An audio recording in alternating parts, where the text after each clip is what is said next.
নতুন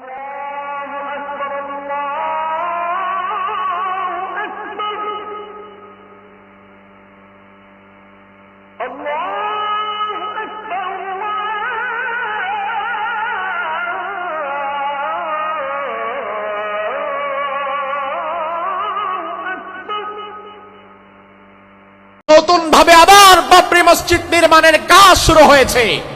ওই কাজে ৩০০ কোটি টাকা লাগবে। অলরেডি গতকালকে একজন মুসলমান ব্যক্তি ৮০ কোটি টাকা দিয়ে দিয়েছে। শুধু তাই না, আমি দেখে অবাক হলাম, চোখে পানি এসে গেল। মুরব্বী, বৃদ্ধ, বৃদ্ধা মানুষ, বাচ্চা মানুষ পর্যন্ত ৩০০-৪০০ মাইল ৫০০ মাইল দূর থেকে কাঁধে করে, মাথায় করে ২টা, ৪টা, ৫টা ইট, এক বস্তা সিমেন্ট, 2টা ইট গামছার ২ দিকে বেঁধে এরপরে এসেছে।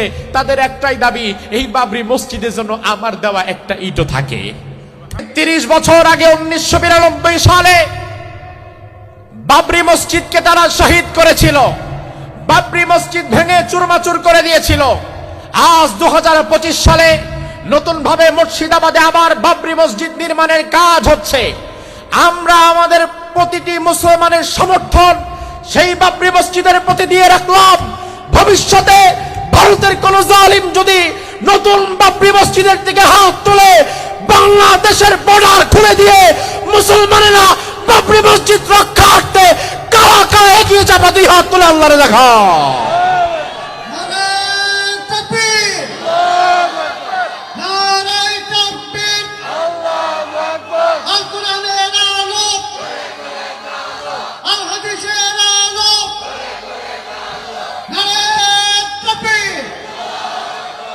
তার কারণ আমার ভাইয়েরা, মসজিদ কার? আরো জোরে। মসজিদ কি নরেন্দ্র মোদীর বাপের সম্পত্তি? বাবরি মসজিদ ভেঙেছিলে তোমরা ৩৩ বছর আগে। তার প্রতিবাদে আমরা কোন মন্দির বাংলাদেশে ভাঙি নাই, আজও ভাঙবো না। তার কারণ বাংলাদেশের হিন্দুদের সাথে আমাদের কোনো শত্রুতা নাই। আমরা বাংলাদেশের হিন্দুদেরকে পিটায় ভারতে পাঠাই নাই, পাঠাবো না। কারণ সৌহার্দ্য সম্প্রীতির দেশ বাংলাদেশ, ঠিক কিনা? আপনাদের কসবা বাজারে একই সাথে মুসলমানের দোকান, পাশে আবার হিন্দুর দোকান আছে না নাই? ওই হিন্দু কি ব্যবসা করে না? খায় না? তো আমরা যদি হিন্দুদেরকে এক চেটিয়া এক ঘরে করে দিতাম, তাইলে হিন্দু কি ব্যবসা করে টিকতে পারত? কারণ হিন্দুর দোকানে যে জিনিস, পাশের মুসলমানের দোকানে তো একই জিনিস আছে। তারপরেও আমি হিন্দুর দোকানে কেন যাই? কারণ আমাদের মধ্যে কোনো জাতপাতের ব্যবধান আমরা করি না। সামাজিক সম্প্রীতি সৌহার্দ্যের অন্যতম নজির বাংলাদেশ। তবে এই কথাও ঠিক, মসজিদের উপরে আঘাত আনা মানে হচ্ছে আমার কলিজার উপরে আঘাত আনা। মসজিদটা দুনিয়ার কারো বাবার সম্পদ না। মসজিদ কার ঘর? আরো জোরে কন। আল্লাহ বললেন, ওয়া আন্নাল মাসাজিদা লিল্লাহি ফালা তাদউ মাআল্লাহি আহাদা। মসজিদ আমি আল্লাহর, আমি আল্লাহর ঘর। মসজিদে নতুন ভাবে আর কাউকে ডেকো না। তাইলে দুনিয়ার কোন মানুষ যদি মসজিদের উপরে আঘাত হানে, ওই আঘাতকে প্রতিহত করার জন্য 200 কোটি মুসলমানের এক হয়ে যাওয়ার দরকার আছে না নাই? 1528 খ্রিস্টাব্দে বাবরি মসজিদ তৈরি হলো। জহিরুদ্দিন মোহাম্মদ বাবর তৈরি করলেন। লক্ষ লক্ষ মুসলমান সেখানে একসাথে নামাজ আদায় করতে পারে। অবশেষে 464 বছর পর 1992 সালে কিছু হিন্দু পণ্ডিত নাকি স্বপ্নে দেখছে এই মুসলমানদের মসজিদের নিচে রামের জন্মস্থান, এখানে রাম মন্দির ছিল আগে, এই জন্য এখন আর আমরা এই মসজিদকে টিকিয়ে রাখবো না, এই মসজিদকে ভেঙে চুরমাচুর করে আবার রাম মন্দির নির্মাণ করা লাগবে। ওই নিছক ভুয়া মিথ্যা স্বপ্নের ভিত্তিতে 464 বছর পুরনো মুসলমানদের ঐতিহ্যবাহী বাবরি মসজিদকে ভেঙে চুরমাচুর করে দিয়েছিল হিন্দুত্ববাদী অপশক্তি জালিমেরা 1992 সালে। মুসলমানেরা কত কেঁদেছে, কত আন্দোলন করেছে, মার খেয়েছে। বাবরি মসজিদকে তারা টিকাতে পারে নাই, বাঁচাতে পারে নাই। আর ওই জালিমের দল মনে করেছিল যে মসজিদ ভেঙে দিয়েছি মানে ইসলাম শেষ হয়ে গেছে। আসলে একটা মসজিদকে যদি ভেঙে ফেলা হয় তাইলে কি ইসলামকে মিটিয়ে দেওয়া যায়? ইসলামকে কি শেষ করে দেওয়া যায়? আলহামদুলিল্লাহ ৩৩ বছর পর গতকাল ভারতের মুর্শিদাবাদে আল্লাহর আরেক গোলাম হুমায়ুন কবির তার নাম, তার নেতৃত্বে নতুন ভাবে আবার বাবরি মসজিদ নির্মাণের কাজ শুরু হয়েছে।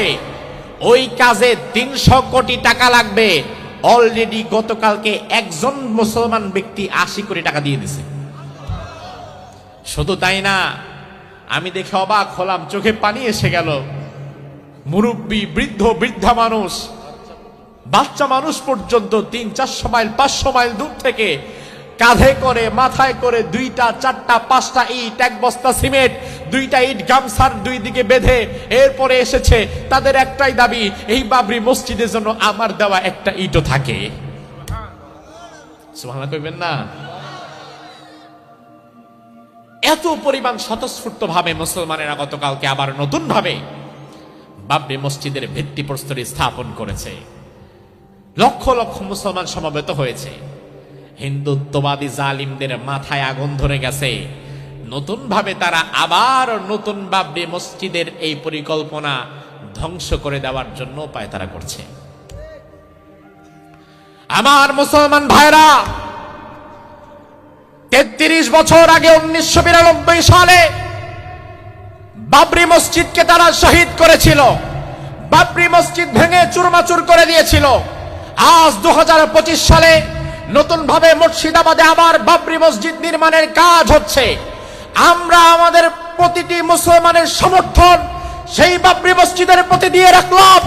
ভবিষ্যতে ভারতের কোন জালিম যদি নতুন বাবরি মসজিদের দিকে হাত তুলে, বাংলাদেশের বর্ডার খুলে দিয়ে মুসলমানেরা বাবরি মসজিদ রক্ষার্থে কারা কারা এগিয়ে যাবে, 2 হাত তুলে আল্লাহরে দেখা।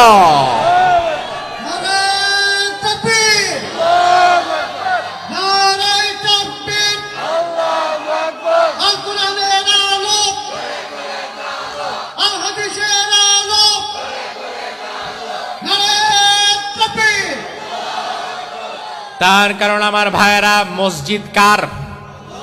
আরো জোরে। মসজিদ কি নরেন্দ্র মোদীর বাপের সম্পত্তি? বাবরি মসজিদ ভেঙেছিলে তোমরা ৩৩ বছর আগে। তার প্রতিবাদে আমরা কোন মন্দির বাংলাদেশে ভাঙি না, আজও ভাঙবো না। তার কারণ বাংলাদেশের হিন্দুদের সাথে আমাদের কোনো শত্রুতা নাই। আমরা বাংলাদেশের হিন্দুদেরকে পিটায় ভারতে পাঠাই নাই, পাঠাবো না। কারণ সৌহার্দ্য সম্প্রীতির দেশ বাংলাদেশ, ঠিক কিনা? আপনাদের কসবা বাজারে একই সাথে মুসলমানের দোকান, পাশে আবার হিন্দুর দোকান আছে না নাই? ওই হিন্দু কি ব্যবসা করে না? খায় না? তো আমরা যদি হিন্দুদেরকে এক চেটিয়া এক ঘরে করে দিতাম, তাইলে হিন্দু কি ব্যবসা করে টিকতে পারতো? কারণ হিন্দুর দোকানে যে জিনিস, পাশের মুসলমানের দোকানে তো একই জিনিস আছে। তারপরেও আমি হিন্দুর দোকানে কেন যাই? কারণ আমাদের মধ্যে কোনো জাতপাতের ব্যবধান আমরা করি না। সামাজিক সম্প্রীতি সৌহার্দ্যের অন্যতম নজির বাংলাদেশ।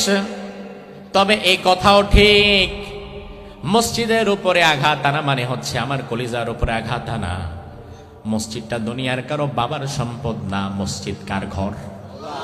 আরো জোরে কম। আল্লাহ বললেন, ওয়া আন্নাল মাসাজিদা লিল্লাহি ফালা তাদউ মাআল্লাহি আহাদা।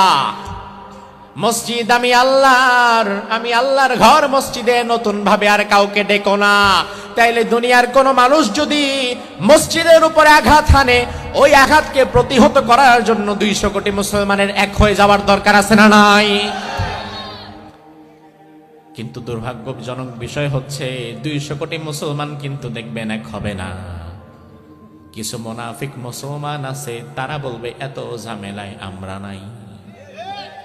ও মনে করে আমার মসজিদ যেহেতু ঠিক আছে, তাইলে আর আরেকজনের মসজিদ নিয়ে মাথা ঘামানোর দরকার কি?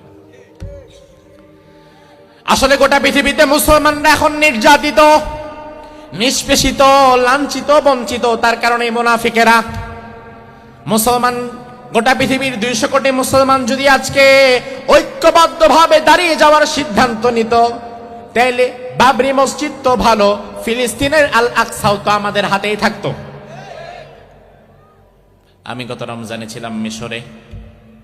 বাংলাদেশের বর্ডারের পরেই যেমন ইন্ডিয়া, মিশরের বর্ডারের পাশেই ফিলিস্তিন।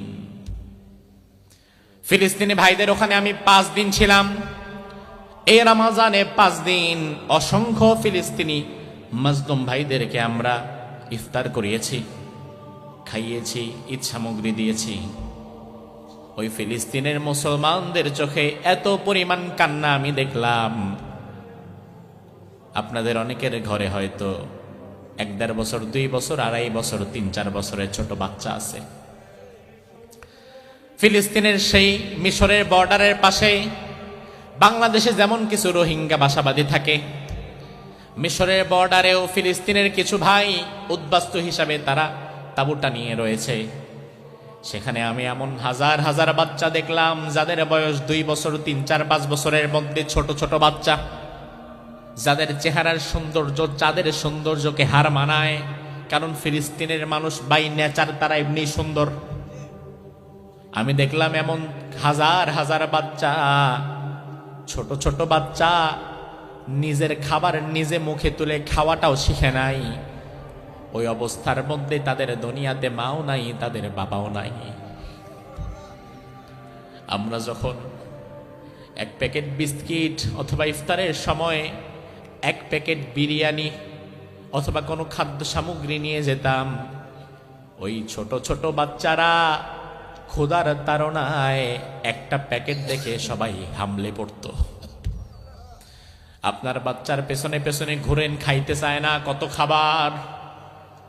আর ওই জান্নাতি ফুটফুটে শিশুগুলো কোনো খাবার নাই। কেউ খাবার যদি দেয়, ওই খাবার খাওয়ার জন্য দৌড়ে ছুটে যায়। কেন এত দুঃখ দুর্দশা আমাদের? কেন ফিলিস্তিনের শিশুরা খাবার পায় না? কেন আল আকসা আমাদের হাতে নাই? কেন বাবরি মসজিদ তারা ভেঙে ফেলছে বারবার?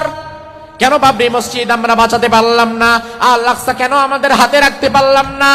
তার কারণ হচ্ছে মুসলমানদের মধ্যে এখন ঘাপটি মেরে বসে থাকা কিছু মুনাফিক তৈরি হয়ে গেছে, যারা মসজিদে যাবে, নামাজ পড়বে, জিকির আজগার করবে, কিন্তু তার সামনে অন্যায় হবে, জুলুম হবে, ওই জুলুমে বাধা দেওয়ার মতো মানসিকতা এখন আর তার নাই।